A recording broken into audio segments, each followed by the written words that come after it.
guys, welcome back to my channel Anjali Bhati's classroom. तो मैंने पहले लेक्चर जो डाला है अपने चैनल पर उसमें मैंने बताया है कि इतिहास क्या है। हम लोग अभी फिलहाल एंशिएंट हिस्ट्री कवर कर रहे हैं, उसके बाद हम मेडिवल करेंगे, उसके बाद मॉडर्न हिस्ट्री। ठीक है, तो हम हिस्ट्री को पढ़ रहे हैं। तो जो पहली बार इस वीडियो को देख रहे हैं वो फर्स्ट लेक्चर था कि हम स्टार्टिंग से ही लेके चल रही हूँ मैं एंशिएंट से।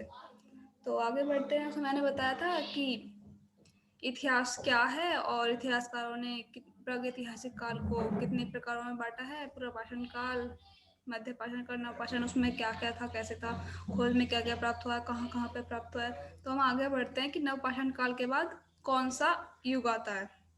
नवपाषाण युग के बाद उसके बाद है ताम्रपाषाण युग। ठीक है, जैसा कि इसमें लिखा हुआ है, नवपाषाण युग के अंत होते होते धातुओं का प्रयोग प्रारंभ हो गया। धातुओं के प्रयोग वाले युग को, जिसमें धातु का प्रयोग प्रारंभ होगा, उसे बोला है ताम्रपाषाण युग। ऑलराइट, तो बुक की लैंग्वेज समझने की कोशिश करते हैं। धातुओं में सर्वप्रथम तांबे का प्रयोग हुआ। पत्थर और तांबे के उपकरणों के साथ साथ प्रयोग होने के कारण इस संस्कृति को ताम्रपाषाणिक काल कहते हैं। इस युग के लोग अधिकांश पत्थर और तांबे से बनी वस्तुओं का प्रयोग करते हैं। जैसे कि इसके नाम से पता चलता है, हम इजीली समझ सकते हैं। ताम्र का मतलब होता है तांबा और पाषाण का मतलब पत्थर। तो सिंपल सी बात है, इस युग में तांबे का और पत्थर का प्रयोग होता था। ठीक है, आगे बढ़ते हैं कि ये इसमें कहाँ कहाँ पर अवशेष प्राप्त हुए हैं, कहाँ कहाँ पर इस संस्कृति को इस युग को संस्कृति को पाया गया है। कृषक संस्कृति, ये मेन पॉइंट है इसका, कृषक संस्कृति।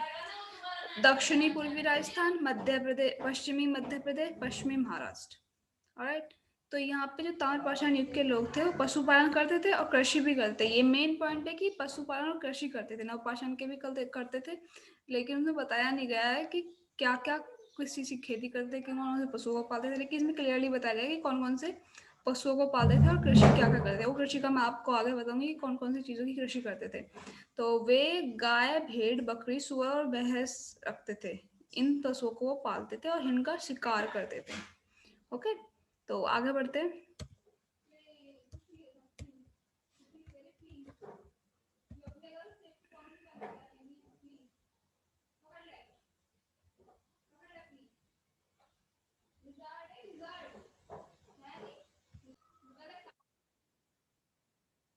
तो आगे मैंने इसके चार्ट के अकॉर्डिंग समझाने की कोशिश की है कि कहाँ कहाँ पर अवशेष प्राप्त हुए, कौन कौन सी जगहों पर क्या क्या महत्वपूर्ण जगहें हैं जहाँ पर इन अवशेषों को प्राप्त किया गया। तो ये बलूचिस्तान है जो फिलहाल पाकिस्तान में है। बलूचिस्तान सभ्यता प्राप्त पाई गई थी मेहरगढ़ में, नाल, कुल्ली और क्वेटा। मेहरगढ़ जगह है जहाँ पे ये सभ्यता, ये संस्कृति मतलब पाई गई थी। ठीक है, सिंधु का आम्री सभ्यता, कोट दिजान, आम्री और ये सभ्यता है। राजस्थान का उत्तर पश्चिमी में, उत्तर पूर्वी में, दक्षिण पूर्वी में। कहाँ की जगह पर सोपी सभ्यता पाई थी कालीबंगा में। गणेश्वर सभ्यता में। बनास सभ्यता आहार व गलुन में पाई गई थी। पश्चिमी महाराष्ट्र, इसमें जो सभ्यता पाई थी वो सवालदा सभ्यता थी, जो जारवे जो है, ये वाला जारवे जी मोस्ट इंपॉर्टेंट है क्योंकि इसमें सबसे ज्यादा अवशेष और सबसे ज्यादा जो है खोज में पाया गया था। स्थान मोस्ट इंपॉर्टेंट है। जिसका दामाबाद है, ये बहुत ज्यादा इंपॉर्टेंट है। इसके क्वेश्चन इससे जुड़े हुए क्वेश्चन आते रहते हैं। पश्चिमी मध्य प्रदेश, मालवा सभ्यता, दंगवाड़ा का था। उत्तर प्रदेश में क्या था, आर्च कलर्ड पार्टी सभ्यता, अतरंजी खेड़ा, लाल किले, ये इस जगह पर पाए गए थे। ठीक है, अब देखते हैं जो इंपॉर्टेंट है उनमें चार्ट के अकॉर्डिंग में समझाने की कोशिश करिए। दिए गए हैं कि जिनसे रिलेटेड आपको क्वेश्चन आ सकते हैं कि कहाँ कहाँ क्या क्या अवशेष प्राप्त किए गए हैं। इनाम गांव महाराष्ट्र में है ये। यहाँ से कच्ची मिट्टी के मकानों व गोलाकार गड्ढे वाले मकानों के साक्ष्य मिलते हैं। ठीक है, क्वेश्चन इस टाइप से सकता है, गोलाकार गड्ढे वाले मकानों के जो साक्ष्य हैं वो कहाँ से मिलते हैं। तो सिंपल रहता है महाराष्ट्र में। कहाँ पर, महाराष्ट्र में किस जगह, इनाम गांव रहता है, दामाबाद, जिसको दामाबाद भी बोला जाता है। महाराष्ट्र में भी यह स्थल प्रवरा नदी के तट पर स्थित है। यहाँ से तांबे की 4 प्रमुख वस्तुएं, एक रथ चलाते हुए मनुष्य, हाथी और सांड और गैंडा। ये इंपॉर्टेंट क्वेश्चन है, ये प्राप्त हुए हैं कि कहाँ पर रथ चलाते हुए मनुष्य, हाथी, सांड, गैंडा प्राप्त हुए हैं। महाराष्ट्र में कौन से युग में प्राप्त हुए हैं, कौन सी संस्कृति से, ताम्रपाषाण कालीन युग से। ठीक है, नवदा ये मोस्ट इम्पोर्टेंट है मेनली। तो नवदा टोली मध्य प्रदेश, इसका उत्खनन HD शाक्लिया जो कि एक पुरातत्वविद हैं जिन्होंने इसका पता किया था, उसका नाम, उनका नाम दिया गया है, द्वारा किया गया। यह मध्य प्रदेश में नर्मदा नदी के तट पर अवस्थित है। यह मध्य प्रदेश में नर्मदा नदी के तट पर अवस्थित है। ठीक है। यहाँ पर चित्रकालीन मृदभांड। अब मृदभांड क्या होता है? ये होता है जैसे चाक पर जो कुम्हार होते हैं, चाक पर जो मिट्टी के बर्तन बनाते हैं, तो जो पाई जब मिट्टी के बर्तन होते हैं ना, उनको पहले मृदभांड बोला जाता था। ठीक है। नेवासा महाराष्ट्र, पटसन का प्रथम साक्ष्य और लाल तल पर काले डिजाइन वाले चाक नृत्य बर्तनों का प्रमाण मिलते हैं। ताम्रवती राजस्थान में है। यहाँ से प्राप्त काले मृदभांड सफेद रैखिक चित्रों से सजे होते हैं। जो चित्रित मृदभांड है वो कहाँ पे पाया जाता है? राजस्थान में। क्वेश्चन इस टाइप कर सकता है। आगे बढ़ते हैं। ओके, मैंने बताया था कि खेती करते थे। अब हम लोग को भविष्य की चिंता हो रही है, तो भविष्य में हम क्या खाएंगे, कैसे रहेंगे, तो उसके लिए हम खेती भी करनी शुरू कर दी हमने अब। ठीक है। सिंपल लैंग्वेज में स्टडी विद फन के उससे समझते हैं कि अब हम भविष्य की चिंता कर रहे हैं, तो हमें सब्जी भी चाहिए, हमको दाल भी चाहिए। ठीक है। ऐसे में आगे बताइए, हम घर भी बनाने शुरू कर दिए, वो भी ईंटों के। पहले हम सरकंडों के या लकड़ी के, घास के ऐसे घरों में रहते थे। अब हमने घर भी पक्की ईंटों से घर भी बनाने शुरू कर दिए। ठीक है। तो वो के लैंग्वेज समझते हैं। वे लोग गेहूँ और चावल उपजाते थे। गेहूँ और चावल मुख्य अनाज कहते हैं। बाजरे की भी खेती करते थे। वे मसूर, उड़द और मूंग आदि के अलावा कई दलहनी फसलें भी पैदा करते थे। ठीक है। दलहनी फसलें कौन कौन सी थी? मसूर, उड़द और मूंग। क्वेश्चन था कि ताम्रपाषाण युग में दलहनी कौन सी फसलों का प्रयोग करते थे या पैदा करते थे? तो मसूर, उड़द और मूंग। ताम्रपाषाण युग के लोग प्राय पक्की ईंटों से परिचित थे, परंतु इनका प्रयोग कभी कभी ही होता था। आप घर बना रहे हैं, पक्की ईंटें बताई थी मैंने, तो इनका प्रयोग कभी कभी करते थे। अब तक प्राप्त जानकारी के अनुसार 200 जारवे बताया था ना, जारवे मोस्ट इम्पोर्टेंट है। स्थलों में गोदावरी के तट पर अवस्थित दायमाबाद सबसे बड़ा स्थल है। यहाँ लगभग 20 हेक्टेयर में, यह है लगभग 20 हेक्टेयर में स्थित है, जिसमें लगभग 4000 लोग रह सकते थे। राइट। 20 हेक्टेयर में स्थित है, जिसमें 4000 लोग रह सकते थे।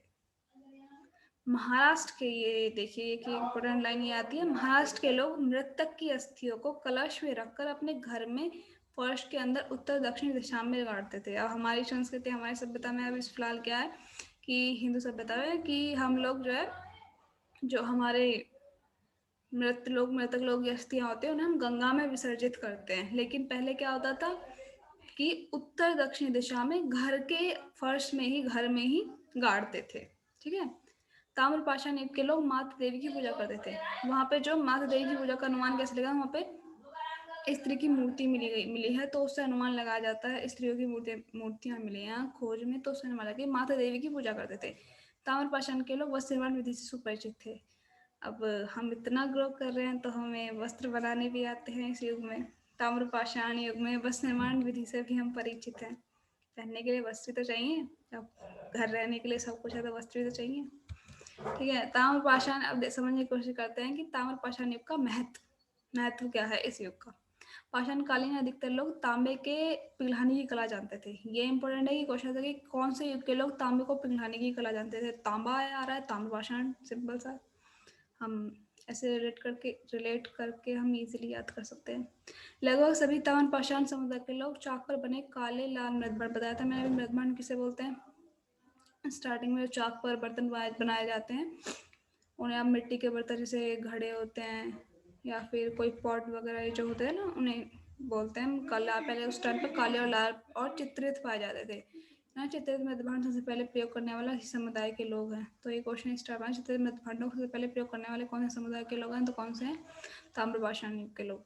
जो खाना पकाने व खाने पीने और सामान रखने के लिए मृत भांडों का प्रयोग होता है। हम सभ्य हो रहे हैं, तो हमें खाना हम ऐसे ही तो नहीं खा सकते।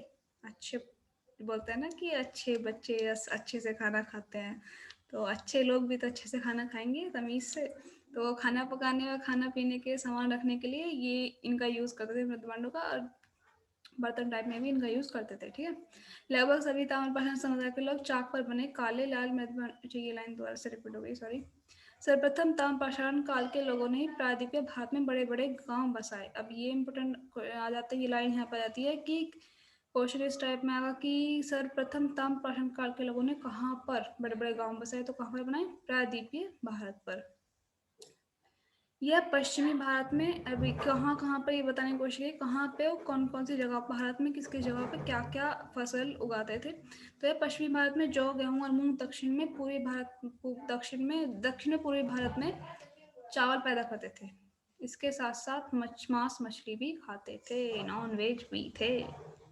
ठीक है, अब आगे बढ़ते हैं। ताम्रपाषाण युग के लोग लिखने की कला नहीं जानते थे और ना ही नगरों में रहते थे, तो लिखने पढ़ने की कला भी हमें नहीं है, हम आगे ग्रो करेंगे, आगे सीखेंगे। तो खुदाई में जो अवशेष प्राप्त हुए हैं वो है तीर की नोक, ये कंगन है, छेनी, खड़ग, आदमी जैसी मूर्ति आदि वस्तुएं प्राप्त हुई जो खुदाई में प्राप्त हुई हैं, जो खोजकर्ताओं ने मतलब पुरातत्व विभाग के लोगों ने प्राप्त किया है। अब ये जो इसके जो इस सभ्यता के इस युग के जो खत्म होने का कारण बताया जाता है वो वर्षा की कमी मानी जाती है। लगभग 1200 ईस्वी पूर्व के बाद पश्चिमी भारत और पश्चिमी मध्य प्रदेश में ताम्रपाषाण कालीन वस्तुओं के लुप्त होने का कारण वर्षा की कमी मानी जाती है कि वर्षा नहीं हो रही थी, तो इस वजह से इस हमारी युग समाप्त हो गया था। देखते ही ये भी चार्ट के अकॉर्डिंग समझाने को कौन कौन सी संस्कृतियाँ थी। अरे तो कायथा संस्कृति फर्स्ट नंबर पर, सेकंड पर मालवा, थर्ड आहार, फोर्थ प्रभास संस्कृति, सवाला संस्कृति, रंगपुर संस्कृति, जारवी संस्कृति। और कब कब से पाई गई थी? 2000 से 1800 ईसा पूर्व, 1700 से 1200 ईसा पूर्व, 2100 से 1500 ईसा पूर्व, 2000 से 400 ईसा पूर्व। ये प्रभास संस्कृति अलग अलग स्थानों पर अलग अलग टाइम पीरियड पर पाई गई है। जो खोज किया उससे इनका टाइम पीरियड बताया गया है। कहाँ किस किस एरिया में पाए गए हैं? चंबल नदी के क्षेत्र, नर्मदा नदी का क्षेत्र, राजस्थान के उदयपुर, गुजरात का तटीय क्षेत्र, महाराष्ट्र का धुलिया, गुजरात का तटीय क्षेत्र, ये दो एक उसमें पाई गई हैं। महाराष्ट्र में दायमाबाद व इनाम गांव। ठीक है, तो आज की हमारी वीडियो यहीं तक थी। आज का लेक्चर यहीं पे समाप्त होता है। अब मिलते हैं अगले लेक्चर में, कुछ नया लेकर आते हैं। इसके आगे के जो चैप्टर्स हैं वो आगे अगले वाले लेक्चर में हम कवर करेंगे। तो आज के लिए इतना ही, मिलते हैं नेक्स्ट वीडियो में। Bye bye, take care.